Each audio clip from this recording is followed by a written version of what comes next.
Shamshabad airport సమీపంలో ఓ airline ఉద్యోగినిపై cab driver అత్యాచార యత్నానికి పాల్పడ్డ ఘటనలో పోలీసుల దర్యాప్తు కొనసాగుతోంది. ఆమె రోజు మాదిరిగానే రాత్రి విధులకు క్యాబ్లో ఇంటి నుంచి బయలుదేరింది. క్యాబ్ డ్రైవర్ శంషాబాద్ ఎయిర్పోర్ట్ సమీపంలోని నిర్మానుష్య ప్రదేశంలోకి కారును మళ్లించి అత్యాచార యత్నం చేశాడు.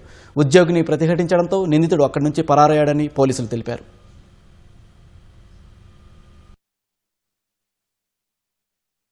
ఒక క్రూకి సంబంధించిన ఆమె డ్యూటీ గురించి క్యాబ్ బుక్ చేసుకుని ఆ క్యాబ్ లో వస్తుంది, లేట్ అవుతుందని చెప్పేసి షార్ట్ కట్ రూట్ అని చెప్పేసి తను ఈ రుద్రకాల నుంచి టువర్డ్స్ ఎయిర్పోర్ట్ రూట్ లోకి వెళ్ళి మళ్ళీ అందులోకి వెళ్ళి శాంతా మారియా ఇంటర్నేషనల్ స్కూల్ దగ్గరలో ఉన్న కొంచెం నిర్మానుష్య ప్రదేశంలో కార్ ఆపి నేచర్ కాల్స్ పోతానని చెప్పేసి ఆమెకు చెప్పి పక్కకు దిగి మళ్ళీ 2-3 minutes లో బ్యాక్ డోర్ నుంచి లోపలికి వచ్చి ఆ మనిషిపై రేప్ చేశాడు. ఆ విషయంలో ఆమె చాలా రిసర్చ్ చేసింది, అయినప్పటికీ అతను విధంగా చేశాడు. తర్వాత కొద్దిసేపటికి ఆమె మెల్లగా డోర్ తీసుకొని అతని చెయ్యి కొరికి డోర్ తీసుకొని బయటికి రావడం చూసి హెల్పర్ని అరవడంతో ఆ కారు డ్రైవర్ కారు తీసుకొని పరారైపోయాడు.